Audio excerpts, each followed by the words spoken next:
સહજાન સ્વામી મહારાજની જય, અક્ષર પુરુષોત્તમ મહારાજની જય, શાસ્ત્રીજી મહારાજની જય, યોગીજી મહારાજની જય.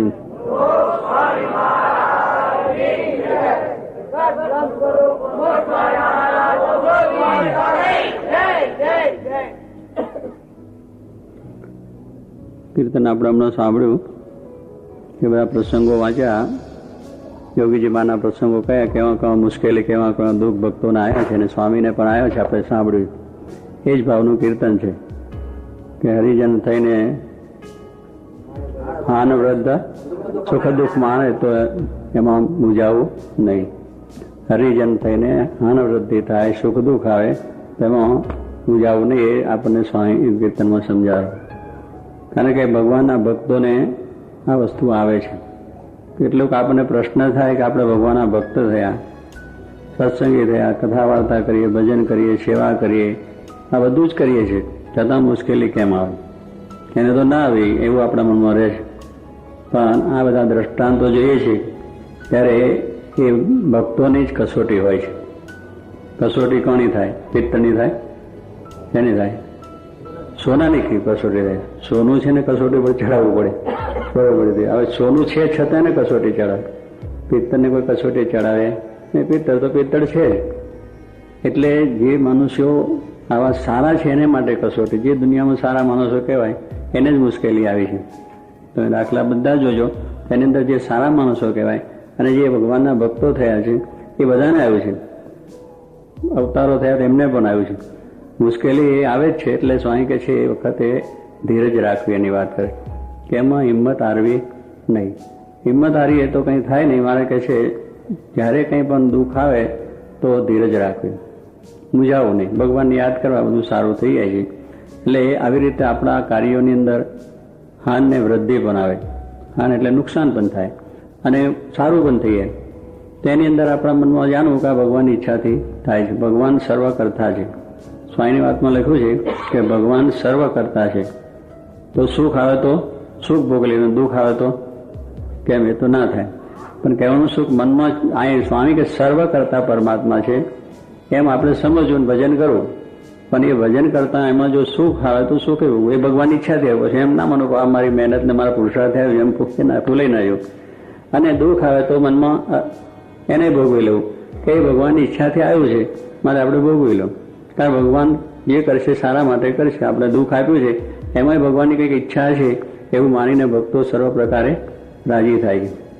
એટલે મારે કહે છે સુખ મળે ફૂલાઈ ન જવું, ને દુઃખ મળે કર્માઈ ન જવું. સુખ મળે તો આપણે ફૂલાઈ ન જવું, હો આ બધું મને મહેનતને મળ્યું છે, ભગવાનની ઈચ્છાથી મળ્યું છે. જે કંઈ ખાયું છે મળ્યું છે, ભગવાનની ઈચ્છાથી મળ્યું છે એમ માનીને આનંદ મળે. અને દુઃખ આવે તો જાણવું કે ભગવાનની ઈચ્છા થયું, કર્માઈ ન જવું, દુઃખી ન થવું. આ બધું આપણા શાસ્ત્રોની અંદર વાત લખાવે છે. એટલે આપણા અત્યારે આ બધા વ્યવસાયની અંદર, આપણા કામકાજોની અંદર ઘણી ઘણી મુશ્કેલીઓ પણ જો આ એક વાત આપણે સમજી રાખી હોય અને આ બધા ભક્તોના આખ્યાનો સમજી રાખ્યા હોય તો આપણને પણ સુખ ને શાંતિ રહે. આ સંસાર ચક્ર એવું છે. એમાં જ્ઞાની, ધ્યાની, ભજની, સામાન્ય કે ગમે તે ડાયો હોય, હોશિયાર હોય કે ગમે તેટલો હોય તો પણ એની મુશ્કેલી આવે છે. અને એ ક્રમની અંદર જે ભગવાનના ભક્તો છે એ ભગવાનનો આશરો છે, ધીરજ રાખીને બળ રાખીને પોતાનું કાર્ય કરે છે, એને વાંધો આવતો નથી. ત્યારે સ્વામી કહે છે જો પાંડવ પ્રભુને પ્યારા. પાંડવો છે એ તો ભગવાનના ભક્ત જ હતા. ભગવાન કૃષ્ણ સિવાય તો રહી શકતા નતા. ભગવાનની સાથે જ હંમેશા, અને ભગવાન જેમ કેમ કરતા હતા. પાંડવોને કૃષ્ણનો જ હંમેશા આદેશ હતો એ પ્રમાણે પોતે જીવન જીવ્યા. છતાં પણ એમને વનવાસ જવું પડ્યું. 14 વર્ષ સુધી વનમાં ભટકી ગયેલો. હવે ભગવાન છે, ભગવાન તો દુઃખ ટાળી નાખે, મિનિટમાં, સેકન્ડમાં ટાળી નાખે. સંકલ્પ કરીને ટળી જાય. આપણે કહીએ ને સંકલ્પ કરીને ટળી જાય, પણ છતાં એમને ભોગવવું પડ્યું. એટલે આ કહ્યું કે આ સંસારની અંદર આવા પ્રશ્નો બને. એટલે કે પાંડવ પ્રભુને અતિ પ્યારા, અને એ રીતે એમને પણ આ પ્રમાણે દુઃખ ભોગવી લીધું છે અને ભગવાનને રાજી કર્યા છે. એટલે કે ભગવાનના ભક્તો હતા એને કંઈ ના, પણ એમને વનવાસ જવું પડ્યું. કેટલું બધું ભયંકર મહાભારત યુદ્ધ થવું પડ્યું. એમાં કેટલી મુશ્કેલીઓ વેઠવી પડી. અને એ કહે છે, ભગવાન કહે છે આ ભક્તોની કસોટી છે. હવે વખતે જો આપણી સમજણ રહે, આપણી નિષ્ઠા રહે, આપણી ભક્તિ રહે, ત્યારે જાણવું કે આપણે ભગવાનની પ્રસન્નતા છે. ભગવાનની પ્રસન્નતા એ છે કે આપણા આવી જાતની મુશ્કેલીઓમાં પણ આપણે ધીરજને બળ રહે ત્યારે થઈ જાય છે. ત્યારે જો કહેવાનું શું છે કે પ્રમાણે પાંડવોએ પણ અતિ દુઃખ સહન કર્યા અને ભગવાનને રાજી કર્યા છે. એટલે ભક્તોની કસોટી હંમેશા થતી જ આવી છે અને એ પ્રમાણે થાય છે. એટલે એ વખતે મારે કે સુખ દુઃખ જે કંઈ આવે તેમાં સ્થિરતા ધીરજતા રાખવું, કોઈ જાતનો વાંધો આવે નહીં. નિષ્કાંત સ્વામી પણ પોતે ભક્તિતામાં લખ્યું કે સુખ દુઃખ આવે સર્વ ભેળું, તેમાં રાખજો સ્થિર મતિ, જાળવી સમારા જનને અતિશય જતન કરી. ત્યાં આગળ પણ નિષ્કાંત સ્વામી લખે છે કે સુખ દુઃખ આવે સર્વ ભેળું. આપણે જે સુખ માનીએ છીએ પણ સુખ કેવું છે? દુઃખવાળું છે. આ સુખ જેટલા આપણે આ જગતમાં જોઈએ છીએ એ દુઃખવાળા છે જ. એમાં કંઈક ને કંઈક દુઃખ આવી જાય અને એ મુશ્કેલીઓ આવે છે. આપણે જેને બહુ સુખ થઈ ગયું, ખરેખર થઈ ગયું અને બસ હવે આટલું મારું કામ થઈ જાય પછી નિરાંતે મારે ભગવાન રિટાયર થવું છે. કારણ કેમ વિચાર કરે જ નહીં. પણ એટલા કામની અંદર પાછા બીજા 5-10 કામ ઉમેરી જાય. એટલે નક્કી કરી રાખ્યું કે હવે આ ટાઈમે આ કામ પૂરું થવાનું તો એ પહેલાં સ્વામી કહે છે બીજા 10 આઈનું મળે. એટલે વળી પાછું આપણું ચક્ર ઉભું વધે. એટલે છે સુખ પણ એમાં દુઃખ છે. પણ પેલું આપણને એની આસક્તિ છે, એનો મોહ છે, એટલે આપણે એમ એની અંદર ચાલ્યા કરીએ છીએ. પણ ખરેખર જુઓ તો સ્વામી કે જેટલું માયામય સુખ છે દુઃખ વગરનું હોય. આ ગુણાત્મા સ્વામીના શબ્દો હોય. જેટલું માયામય સુખ છે દુઃખ વગરનું હોય. એને જો અનાદિથી વિચાર કરો કે મોટા રાજા મહારાજાઓને આવ્યું છે અને જેને ત્યાં નથી એને આવ્યું છે. એટલે જેને છે એને દુઃખ છે, નથી એને દુઃખ છે. રાજા ભી દુખિયા, રંક ભી દુખિયા, ધનપતિ દુખિત વિકાર में, વિના વિવેક ભેખ સબ દુખિયા, સંત સુખી સંસાર. શું કહ્યું? રાજા ભી દુખિયા.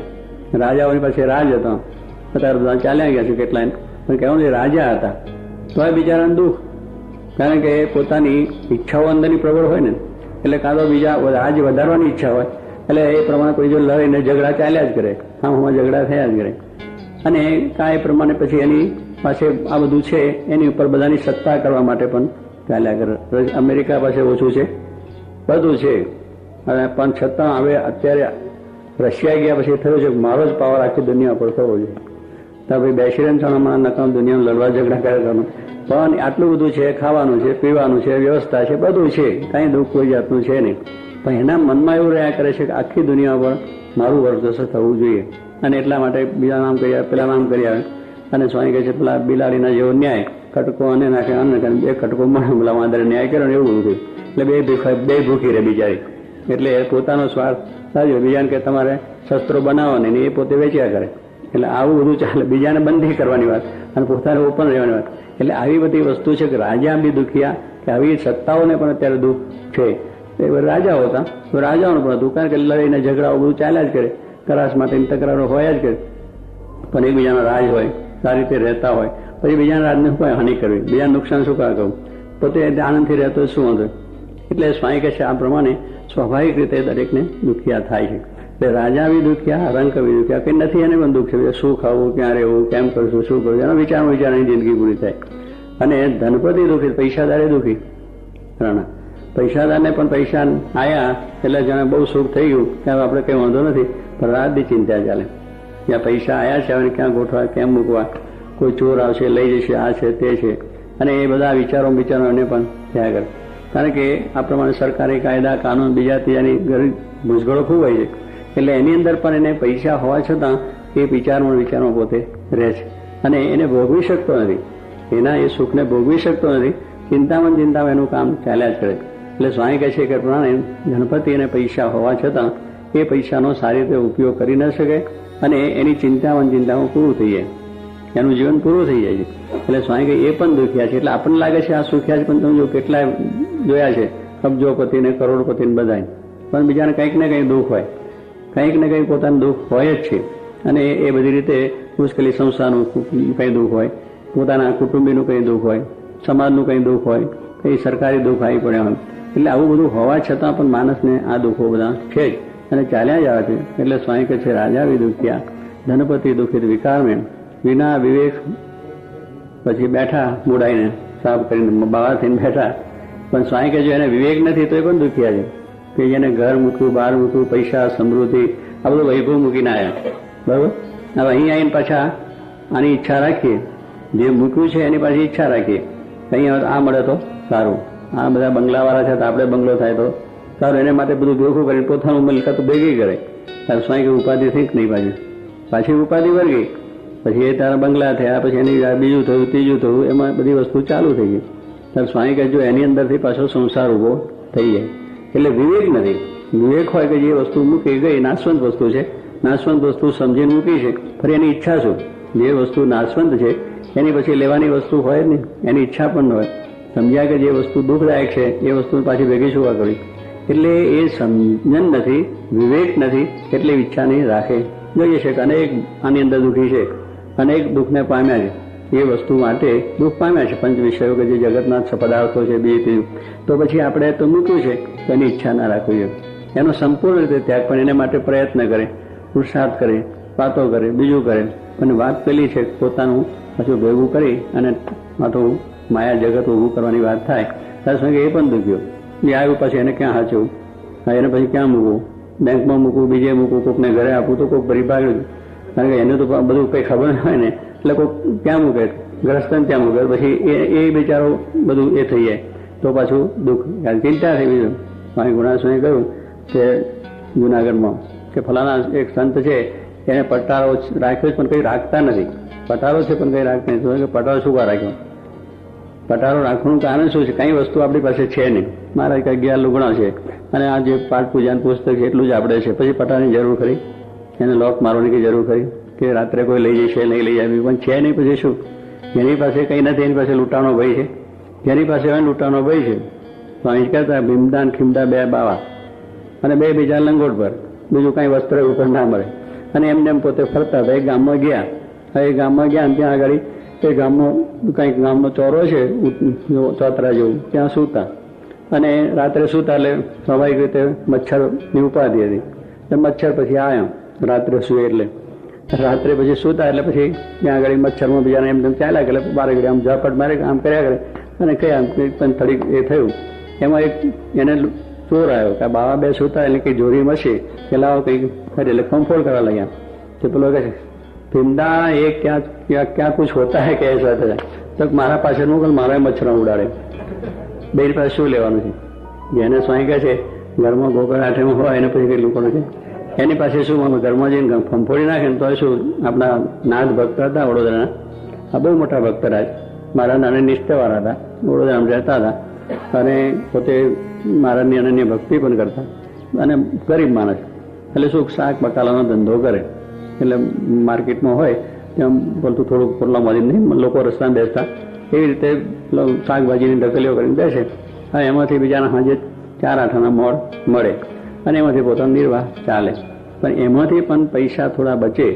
એ બચાવીને મહારાજ જ્યાં ગઢડા હોય તો ત્યાં બી વળતલ ત્યાં જે રસોઈ આપ્યો જે 5-50 બચે ભેગા થયા હોય તો મહારાજને જમાડ્યા. એટલે એવા ભક્ત કે કશું પોતા પાસે વધારે નહીં પણ પોતાનો નિર્વાહ છે, મારા ડેરે આવું ચાલે છે, પછી ભેગું કરીને શું કામ છે? એટલે જે થાય એ ભેગું થાય ત્યાં મારાને આપ્યા. હવે એના ઘરમાં એક દાડો ચોર આવ્યા. એમના ઘરમાં એક દિવસ ચોર આવ્યા. દાદો બાયના ઉભા રાખેલો, એમને કંઈ તારું લપ કરેલ નહીં, કારણ તે વખતે એવો ભય નહીં હતો એને. પોતાના ઘરમાં હોય તો જે ભય લાગે ને. એટલે સ્વામી કહે છે પેલા જેની પાસે હોય જોખમ તે જાળવો જતન કરે, પણ જેની પાસે નથી એને કંઈ સાચવવાનું છે નહીં. એટલે પછી ચોર આવ્યો, અંદર બેઠો ખાંભર કર્યા કરે અને 2 જણા હતા. એટલે અંદર પછી વાત કરવા લાગ્યા. ચાલો કલાકથી આંટા મારીએ છીએ, ઘરમાં બધે ખો કરી કંઈ મળતું નથી. પેલા ભક્તનાથ ભક્તો તો જાગતા હતા, આયા છે ખબર છે ફેરે છે, કોઈ એને ખબર જ હતી કે મારા ઘરમાં છે નહીં એટલે લઈશું જવાના. એટલે જે કરવું ભલે કર્યા કરે. પછી એમને વાત કરી કે મને દોરે દાડે જડતું નથી, રાત્રે ક્યાં જડવું? બેને વાત કે મને દોરે દાડે હાથમાં નથી આવતું તો તમને રાત્રે ક્યાં જવાના? એટલે કહેવાનું શું કે એવી રીતના એ ભક્ત એટલે જેની પાસે વસ્તુ હોય એને લૂંટાવાનો ભય છે. એટલે ભયને જો સંગે મૂકી દે પછી કંઈ વાંધો આવે નહીં. ભય છે તો જ આપણને ઉપાધિ દુઃખ બીજું ત્રીજું આવે, પણ આવે જ નહીં. એટલે જેવા સંત છે એની પાસે કોઈ છે નહીં, પછી લૂંટાવાનો ભય ક્યાં છે? એને કોઈ વસ્તુ નથી. એક ગુરુ ચેલો 2 મારા નતા, ગુરુ ને ચેલો 2. આ ગુરુ જરા ચેલો બિચારો સારો જ્ઞાની હતો, ભક્ત હતો, ગુરુના એના થકી. પણ ગુરુએ કંઈક રાખેલું, કંઈ સોનાની ઈંટો કે કંઈક તોલા કંઈ એવું કંઈક રાખેલું પોતાની પાસે. એટલે 2 પાછા ચાલ્યા એટલે જંગલમાં જતા આગળ રસ્તો એવો આવ્યો કે દેખો ચેલાને વાત, દેખો ચેલા કુછ ભય તો નહીં હે ને? ચેલો કે કાંઈ ભય નથી, તો બધું બહુ છે, સારું છે, તો ચાલો આગળ. પછી થોડી ત્યાં આગળ જઈને પાછો વાત કરે કે ચેલો દેખો ઇધર કોઈ ભય તો નહીં હે ને? ચેલો કે નથી.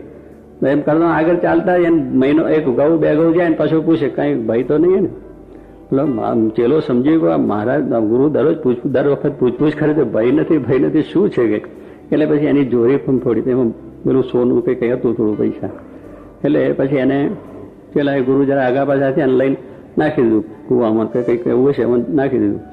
પછી આગળ ચાલ્યા કે પેલા કહ્યું ભાઈ તો ને જો ભાઈ થાવ ડાલ દિયા પાણીમાં ડાલ દિયા જો ભાઈ થાવ પાણીમાં ડાલ દિયા અબ તો અચ્છા હો ગયા. પેલો ગુરુ કહીશું કે આ થયું તો આ ભાઈ તમને એ હતો કારનો એને પૂછતા તમે એનો જ ભય હતો. તમે બાવા થયા ત્યાગી થયા પછી ભય ભેગો શું રાખો ભગવાન રાખો સુખ ને શાંતિ છે.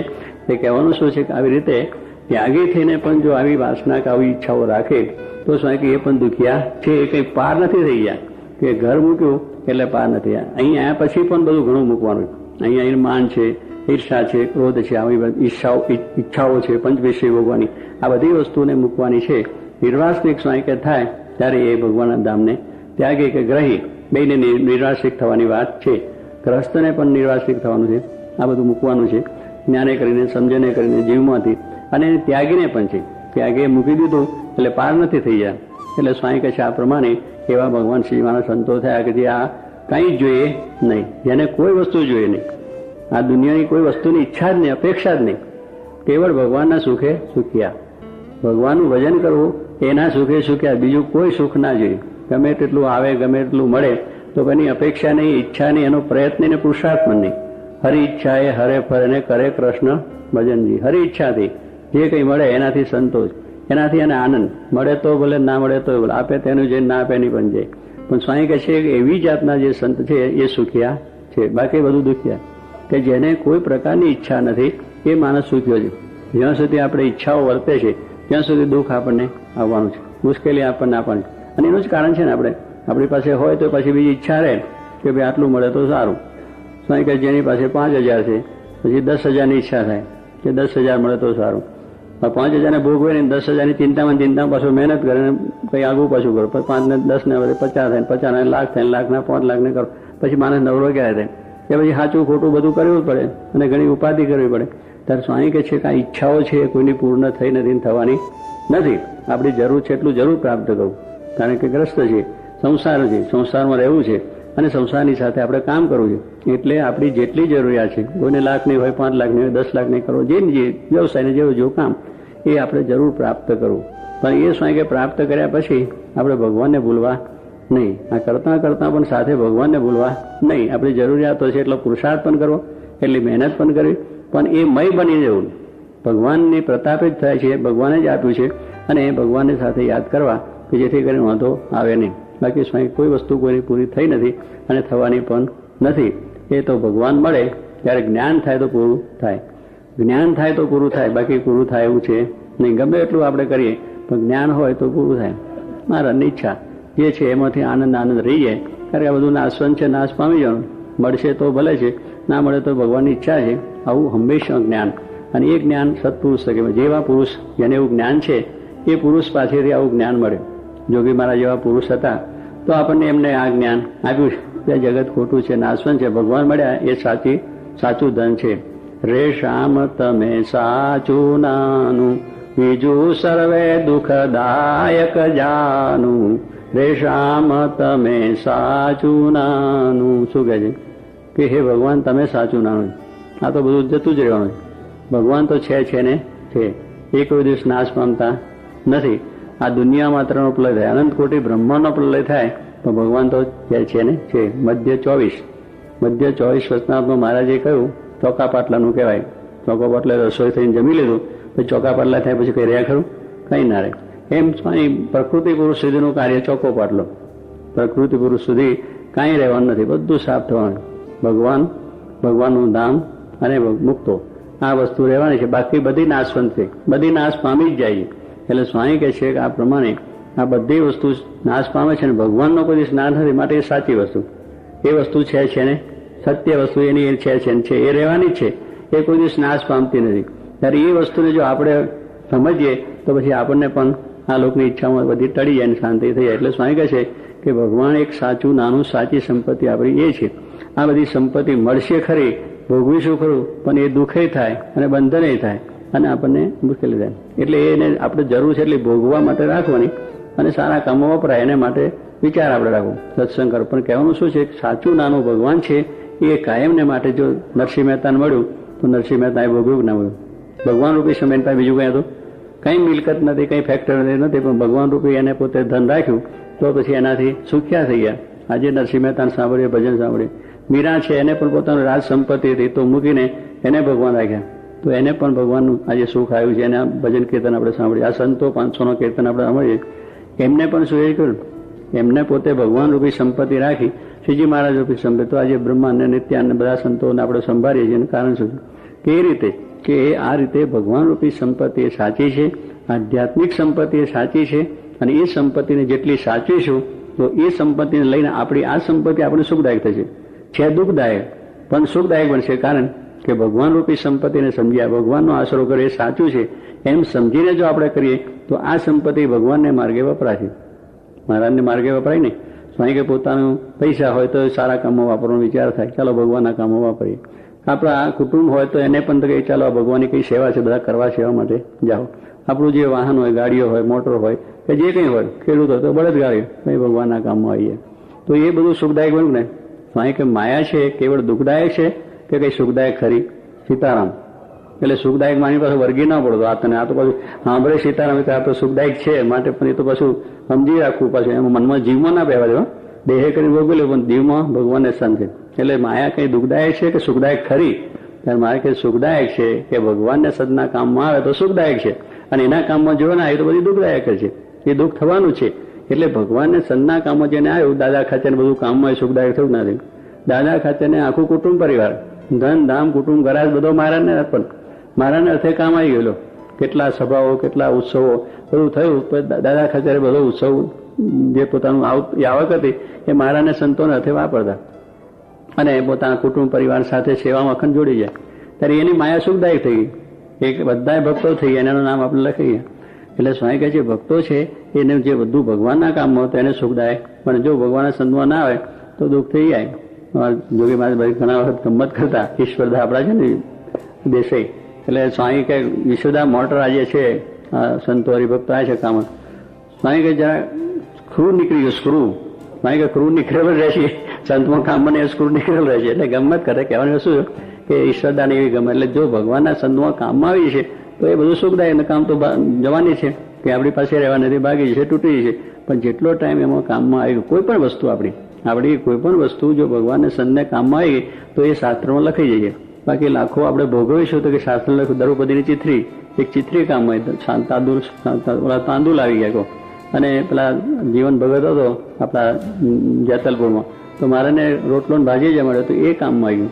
એક રોટલો ને ભાજીનું કામ થયું, એનું શાસ્ત્રમાં લખાયું. કહેવાનું શું છે એટલે જેને જેને ભગવાનને અર્થે પોતાનો દેહ ઘસી નાખ્યો છે, જેને પોતાનું આ કર્યું છે એ આપણે શાસ્ત્રોમાં લખાયું છે અને એ કામમાં આવવાનું, બાકી કશું કામમાં આવવાનું નથી. અને આપણે પણ અંતે આ બધું મૂકી જવાનું છે. એટલે મહારાજ કહે છે આપણી ખરી સંપત્તિ ભગવાન છે, એ સંપત્તિને સાચવીશું, ભગવાનમાં શ્રદ્ધા રાખી ભગવાનનું ભજન કરીશું. ગમે એટલું સુખ દુઃખ આવે, આમાં તો પાંડવોને બીજા બધાને દુઃખ આવ્યું પણ ભગવાનને મૂક્યા નથી. એ ગમે એવી પરિસ્થિતિની અંદર સ્વામી કે આપણે ભગવાનને રાખીશું, ભગવાન રૂપી સંપત્તિ રાખીશું અને ભગવાનની આજ્ઞા રૂપી ધર્મની સંપત્તિ રાખીશું, આધ્યાત્મિક સંપત્તિને બરોબર આપણે જીવમાં રાખીશું, તો પછી આપણને આ બધી જે સંપત્તિ છે એ પણ સુખદાયક થશે. કારણ કે સ્વામી કહે છે આપણી દીકરા પણ સંપત્તિ છે ને, હવે એને જો આપણે સાચવીએ તો આપણું કામ આગળ ચાલે ના જાય, પણ એ સંપત્તિ ના સાચવે બધું પાછળ ઉલારિયા થઈ જાય.